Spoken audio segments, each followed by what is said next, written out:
এটা তোর আজকের থেকে পড়া। বল এখানে কি কি লেখা আছে?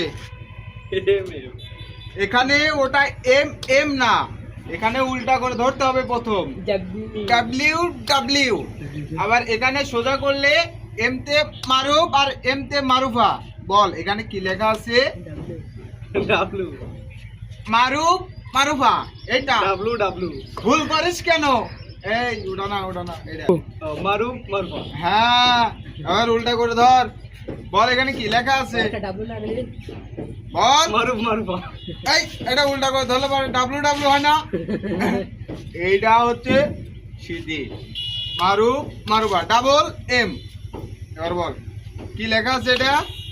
মারুফ মারুফা। হ্যাঁ, আর ওই পাশে ডাব্লু ডাব্লু। হ্যাঁ ঠিক আছে, পড়া শিখে গেছে বাচ্চা, ভবিষ্যতে করে খাবো। দুনিয়ার যত কিপটা সবগুলো আমার ফ্রেন্ড লিস্টে, সাথে আপনিও। এই যে এখন আমার ভিডিও দেখতেছেন, লাইক করেন নাই কিন্তু। এখন আমার কথা শুনে ভাবতেছেন লাইক করবেন কি না? আহা শোনাবো আমার, এতে সালামি দিবানে। লাইক করেন, হ্যাঁ লাইক করেন।